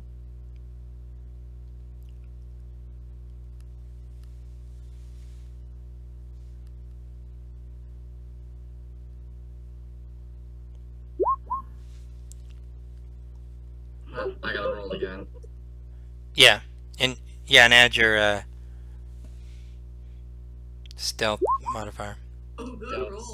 Lowest one is 16. Okay. So as you do this, you see the guard. Actually, you're kind of on one side. There's some bushes where you are, and he actually goes to the other side. At this moment, you have an action to take where all of them are distracted and not looking at you. If you wanted to escape kind of to the street, you would be able to do that without them seeing you if you took a dash action. They will not notice you if you did that. I'm not wanting to run away. I'm wanting to wait there for them to leave. So. Okay. Just hide. Yeah. The reason why you had disadvantage, Wendell, was because the guards noticed, like, obviously someone is trying to hurt Simonius Westervelt, and they're looking for what's going on. Yeah.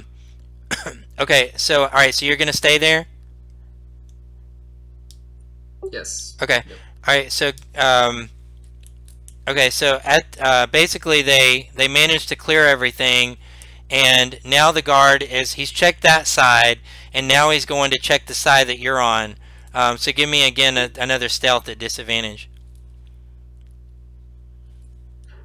Oh, geez. Okay.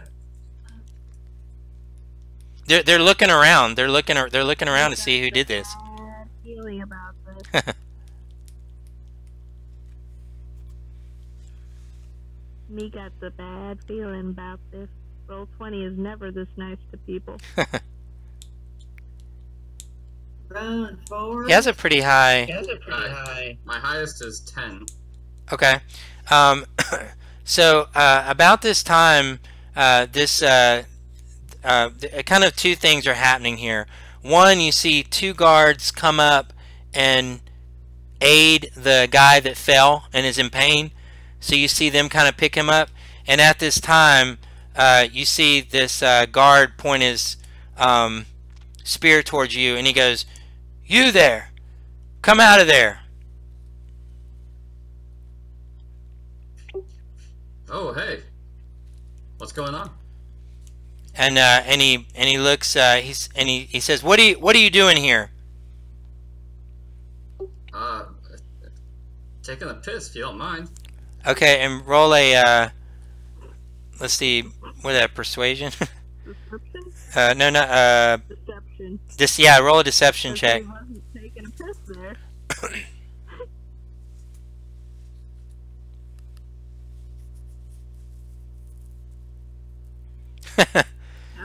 And he says, "I don't think so. You're coming with me."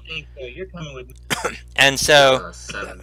yeah. So as you say that, there another. He's kind of standing there. Two additional guards come and take you by the arms and take you off. And at this time, one second here. So for Simonius Westervelt, he is replaced by 4, or an additional guard. So he does have 4 around him, and they are going over to the platform. They're walking that way. Wendell, you're and we'll get back to you in just a second. You're taken into the jail area for additional questioning, and we'll get to that in just a second. So about this time, you guys are all kind of gathered around this auction thing, and you can hear a gentleman counting goes, "Make way, make way, make way!" And you guys can see what looks to be about 8 guards are escorting this goblin, and the goblin looks actually to have some pretty strong studded leather, almost like elegant, and they're approaching this, and actually behind the goblin is 2 other goblins, and they're actually holding it's almost like a kind of like an Ark of a Covenant, like there's a box and it's held by 2 poles, and they're behind him, and you see these guys all make their way up to the platform, and as this happens, Bring me the yeah. holy hand grenade. Yeah, exactly. That's what it looks like. So as this happens, you guys see all the crowd begins to gather. If you guys want to be in front, you can. Actually, in the center, you can see the 4 guards right around Simonius Westervelt. At this time, Shadow, you notice, or wait, let me see if I got this right. Who was it that was looking for anyone shady? Was it Elvaria? Yeah. Who was following the boy? Elvaria? Yeah, she Okay. was keeping an eye on him. Yeah, so as you notice this, you see the boy walk up as the guards are kind of making their way with Simonius Westervelt. They kind of, they're 2 are in front of him and 2 are behind him, but you see the boy kind of reach out. It's Simonius Westervelt, and he rolls an awesome 8. And as he does this, the guard reaches down and snatches his arm, and he says, "You!" And he picks him up, and he's like holding the boy by his arm. And as he does this, 2 guards come and take this boy, and they haul him off to the jail area. So again, some of this has happened a little bit simultaneously. So let's go over to the jail area. So Wendell, you're now sitting down, and what looks to be like the guard captain, he looks at me and he says, "What is this one doing?" And the guards that brought you in, they say, "We don't have proof, but we believe that he tried to harm Simonius Westervelt." And the guard captain says, "Leave him with me." And the guards Wendell, they sit you down in the chair, and they step out. And when they do, the captain walks over to you, and he kind of looks down and he says, "Between me and you, that old fool needs it. But we're a town of laws. I can't let you go. I'm gonna have to keep you in here for the day." And he points to the cell, and it's open.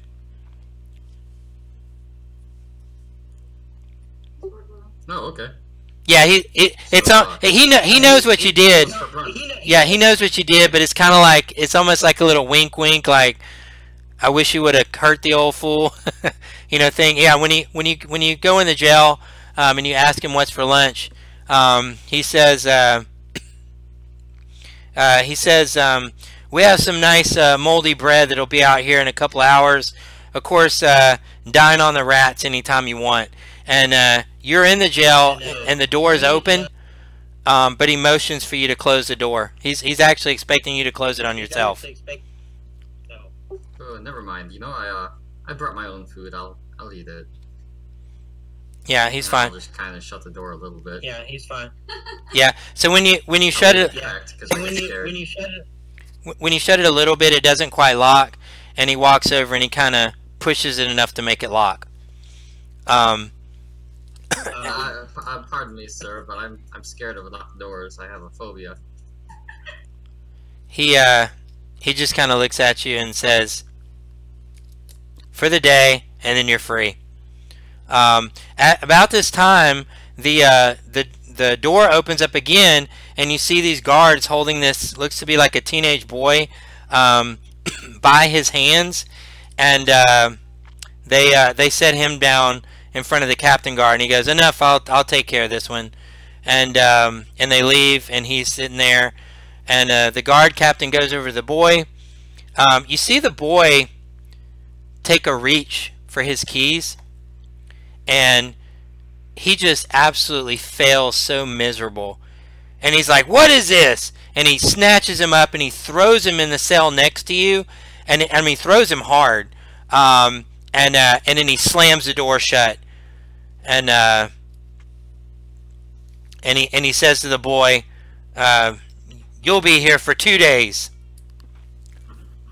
And then we go back to our scene.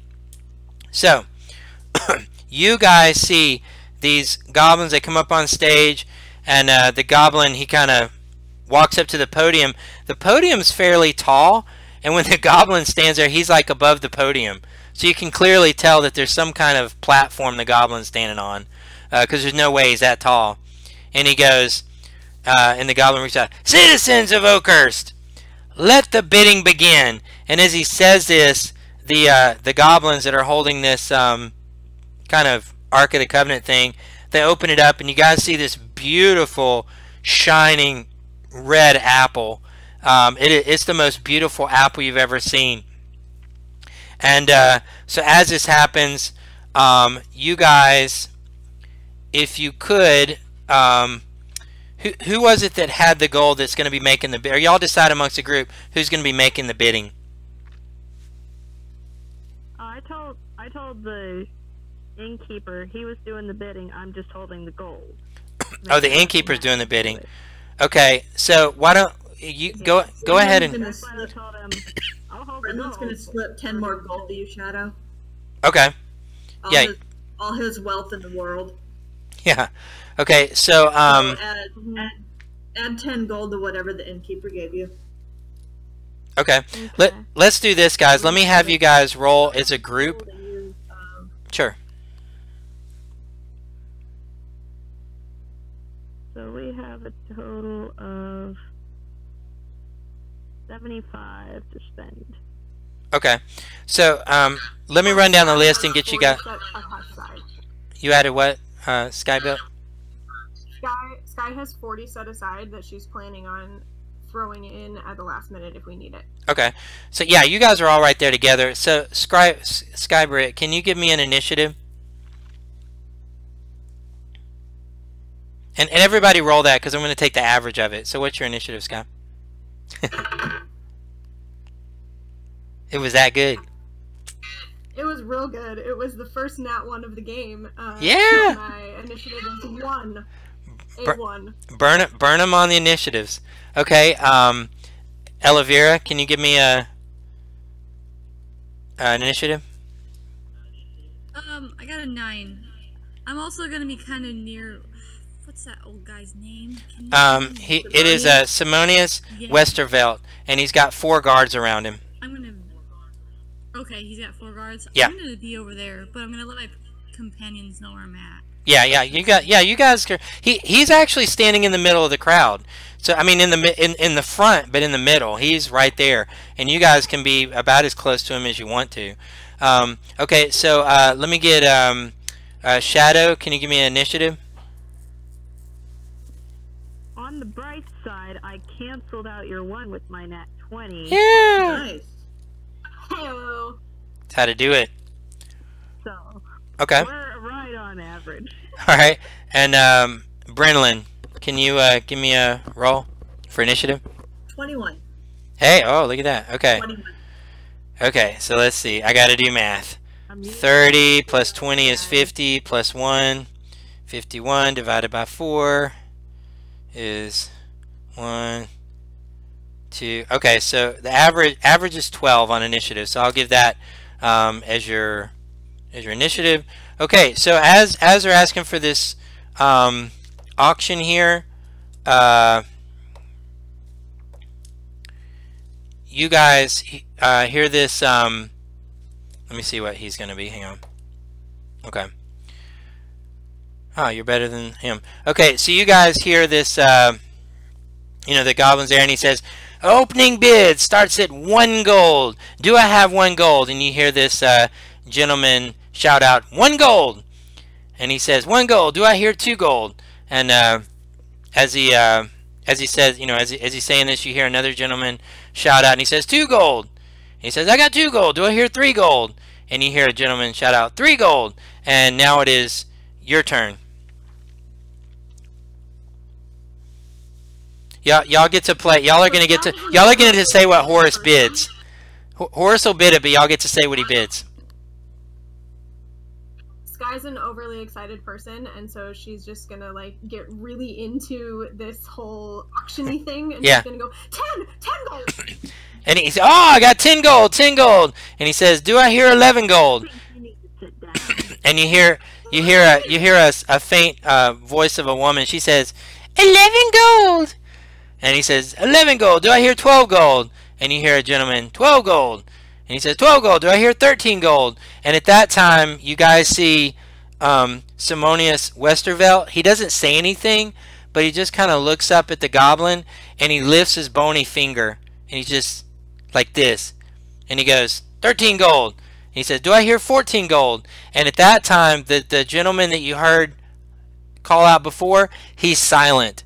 The other gentleman is also silent. And the other gentleman is silent, and it's your turn. We're at 13 gold. It's your turn for what y'all want your group to go. 14. Ah, 14. Okay, excellent. Do I hear 15? And when he says that, you guys see the old man. He just kind of signals like this. He goes, "We got 15. Do I got 16? 16 going once. 15 going. What's that?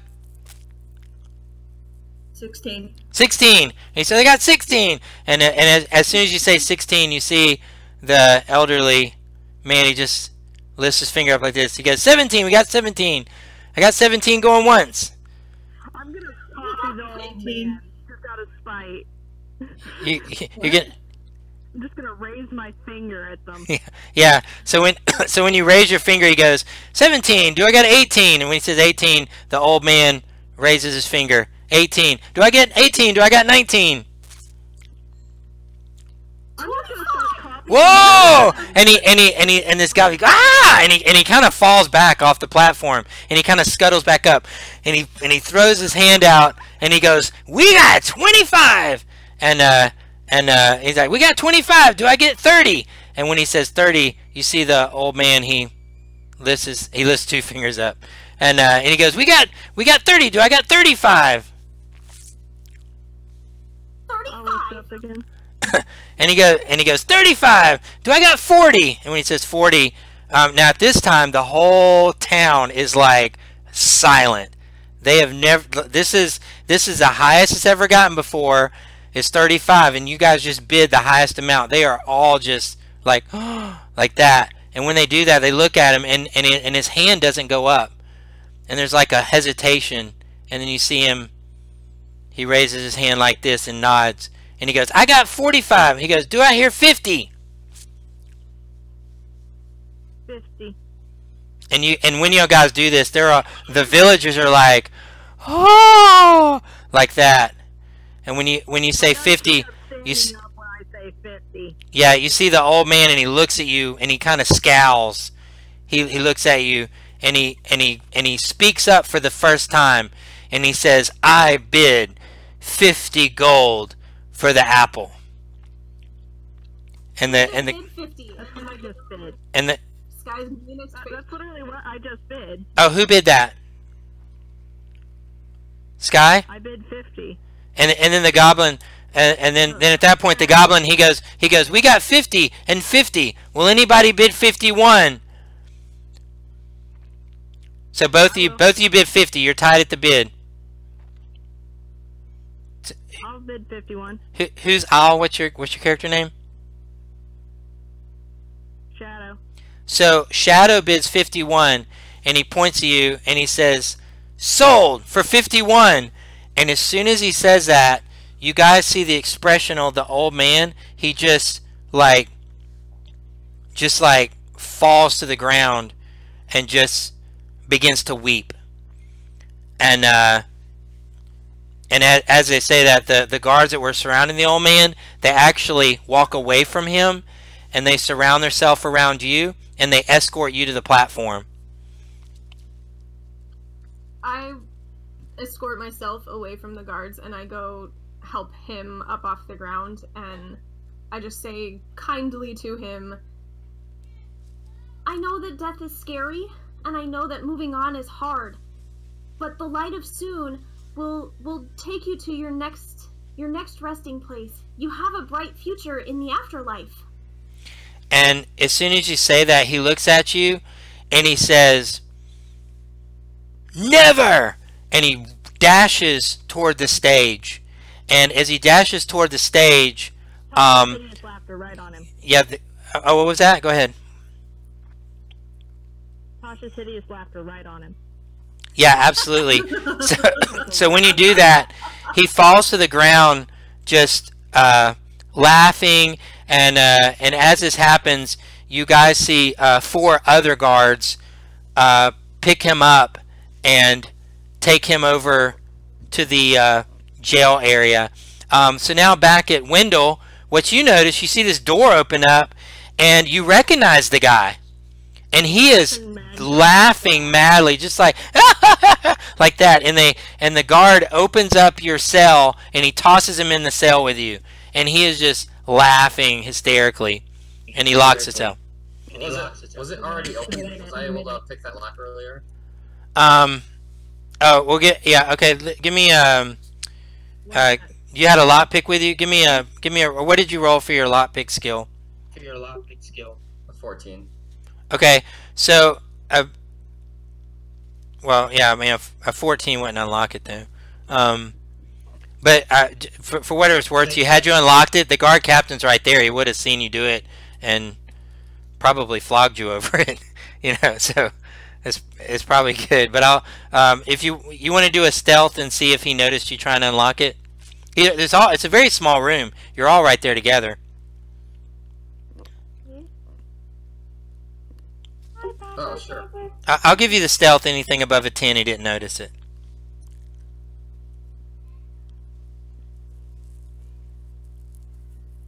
Yeah, see, yeah, he didn't notice you trying to pick it, but you weren't successful in picking it. I will say, based on the room you're in, though, you would have assessed had you picked the lock, he would have definitely noticed you coming out of the cell. But now they throw this guy in the cell with you, and he's just laughing hysterically. And when this happens, the guard captain, he's kind of like annoyed at this guy. Do you want to? You can say anything to the guard captain, or anything you want, whatever. If you want to make a comment to him or anything. Wendell. No. Okay, so yeah, he's just like annoyingly laughing beside you, and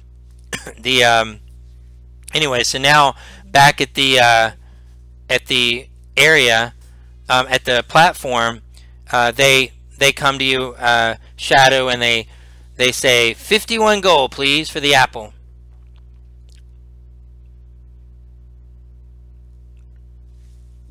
I'll put in 10 of mine. I'm talking to my sister, so give me a sec. Yeah, no problem. Yeah, you guys are kind of there together, so you know, if anybody needs to give her anything, you totally can do that. So we had 35 from Horace. I'll put in 10 of mine. Brenlin, how much were you giving? I give you 10. You keep yours, Brenlin, and Shadow, and I'll split the 20. Are you sure? Yeah. Alright.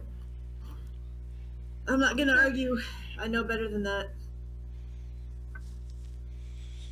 I know, I probably do too. It's loaded. But I want to hand it to the little girl. Aww. Okay. Brenlin will kneel down so you can actually reach her. do we have any information about how this apple works, or can I look and see if I can discern? Yeah, you can do a medicine check, and anything above a 10, it'll be very clear. Okay. 16. I got a 13 on the roll. Yeah. So without even asking, the villagers would have been happy to tell you how this works, but you assess pretty much that she needs to eat the apple. So you just eat it. Okay, I'm gonna do a little sword trick to make people smile, and I'm gonna stand on my sword, one of my swords, so I can give the little girl the apple without Brenlin having to squat down. Oh, you're giving it to her right there in front of everybody? Okay. So so as you guys pay for this apple, yeah, go ahead. Now I can tell you guys right now, Horace is just, again, big and strong guy, but he is just weeping in tears of joy. So you hand her the apple, and she begins to take a bite, and she actually with every bite she takes, you can see color come back to her cheeks. You guys see her golden hair almost appears to shine, and her you can just see her strength coming back to her, and this energy. And every single bite she takes, she eats and eats and eats until there's nothing left but a core. And inside the core, you can see there's, probably 4 or 5 seeds in there. And she drops the core on the ground, and she jumps into her dad's arm, and he cries out, and he goes, "Karina!" And he holds her arm, and she's crying. And I mean, these are tears of joy, and they're crying. You can tell. Sky, if do you want to do another cleric medicine check with advantage? I'm not the cleric, but who's the cleric? I'm gonna pick up the core. Yeah, the cleric. Pick up the core. Yeah, you can do that with advantage. How about a 22? Yeah, absolutely. You assess that whatever it was that she had that you couldn't quite tell, you know that she is completely healed of whatever it was. You may not have known what it was, but you know it's completely gone. And you're looking at a perfectly healthy 7-year-old little girl now. You know it's completely gone. Aww. And so I'm gonna reach down and yeah, harvest the seed. I'm gonna pick up the core of the apple. Yeah. And put it in my bag. 1, because littering is bad, and 2, because I feel like I want those seeds. Yeah. So as you I was going for the seed too. yeah. So as you How about 2 and 2? Yeah. It's like 4. Yeah. Oh, how many seeds are? Yeah, in the core there. Hey, let me roll a d4 and tell how many seeds there are. Well, now I'm like negotiating with her because I wanted those seeds too. Yeah. So yeah, there are 4 seeds. There are 4 seeds in the apple core. 2 and 2. I'll grab 2 of the seeds. Okay. So now you guys have 2. So that I don't metagame you guys, just make a note that you have 2 apple seeds. Call them apple seeds for now. So as this happens, I'm gonna put 2 magic apple seeds. yeah, that's fine. So as this happens, you guys see, Karina is absolutely ecstatic. The day goes on. There's festivities and everything.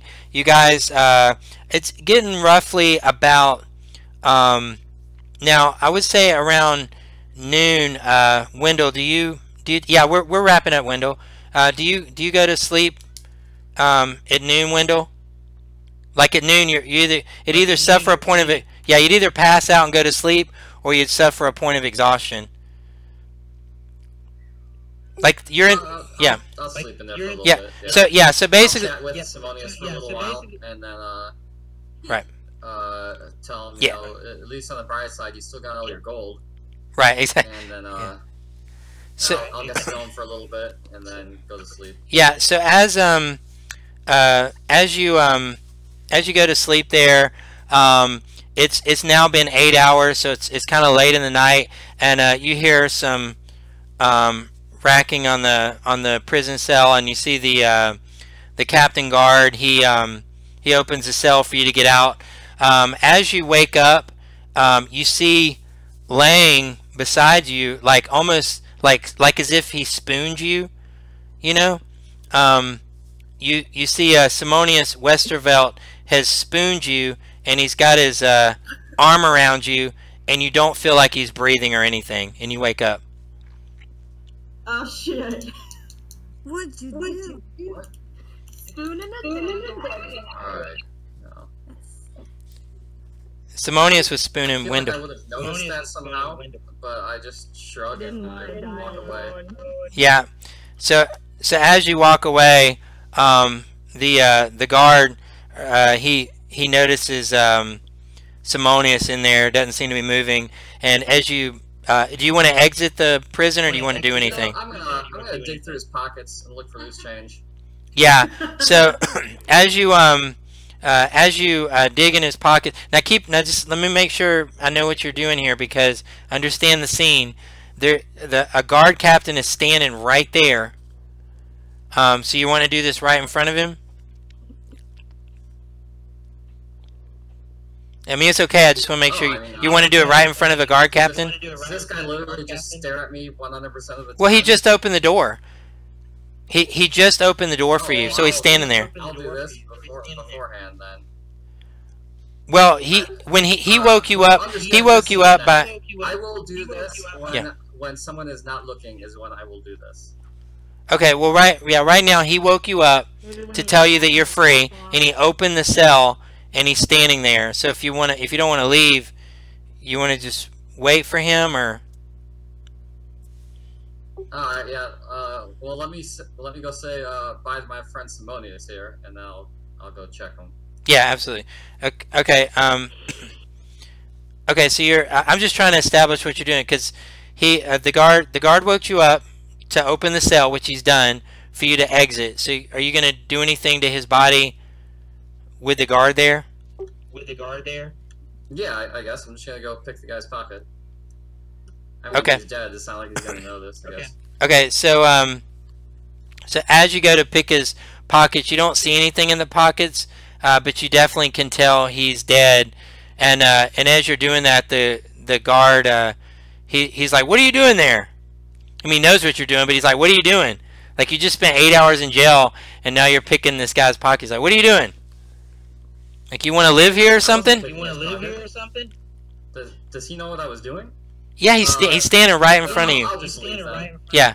Okay. Yeah. I mean, I'm skilled in sleight of hand. I do these things I'm just carefully. trying to wake Yeah, no problem. It's just That's kind of what I do. yeah. It's just he's standing there. He opened the cell and he's staring at you, like while you're doing I'll that. say, hey, look over there, and I'll point over to a wall. I don't know. I mean, I'll do what I do as a rogue to distract him, and I'll pick the guy's pocket. But if that don't happen, then I'll just leave. Yeah.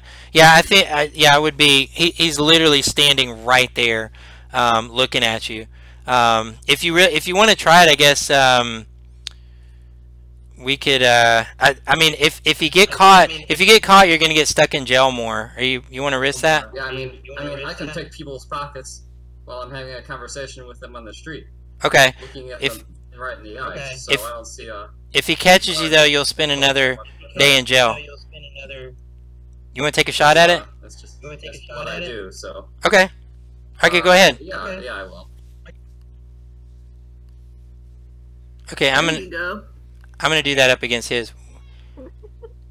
What'd you get, a 16? Is that with your bonus added to it? I gotta add in the bonus. Hold on. Yeah. I got a 21. Okay, I'll roll for him. Perception. Okay. Yeah. So basically, he's staring right at you, but you can reach out as you're kind of standing up and kind of getting his body off of you. You can dig in his pockets if you want, and you're not caught. But his pockets are empty. They took out all his belongings before they put him in the jail. But he did not see you. so you can leave if you want. All right, I will. Yeah. Okay. So and you can yet again see the tavern and everything that was there from before. So as you guys make your way to the tavern, you see your buddy Wendell walk in, and you guys hadn't seen him all day. So go ahead and you can say, and you guys are there at the tavern.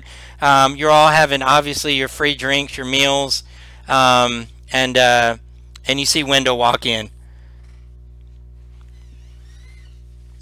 Hey everyone. So Simonius is he's not looking too well. I wonder if he had any beneficiaries. That's a good question. What did you do? You do something to that old man. He came in laughing like everything was a joke, and he calmed down a few seconds later. That would be me. Like he had some sort of an ailment. And that pretty much ends his story. Yeah. Yeah. So as this happens, and he talks about that, some of the guys over here, you say it, and they say, yeah, definitely, they don't think he had any family. Nobody liked that old man. And as you guys are sitting there, Krina walks over to you, and she's snuggling up to Brenlin, and she's snuggling up to you, and she says, I'm gonna grow up, and I'm gonna be an adventurer, and I'm gonna rescue my mommy, just like you. And she's looking at Brenlin. Can a dragon blush? If you want. Technically, yes. So It might just turn a different color. yeah. So as you say this, I guess his scales get a little bit more, I guess, reddish tinge to his copper. They get tinged and Sky goes crazy. Herman, you match my armor! yeah. So as she say this, Horace comes over to you guys, and he says, and he kind of picks her up and puts him in his arms, and he says, he says to you guys, I may not have much, but I'll give you all the earnings of a year if you guys can try to find my wife. You clearly are noble adventurers. I don't have a problem looking into it. I'd rescue your wife just to bring the love back into this tavern. That's all that Soon really wants.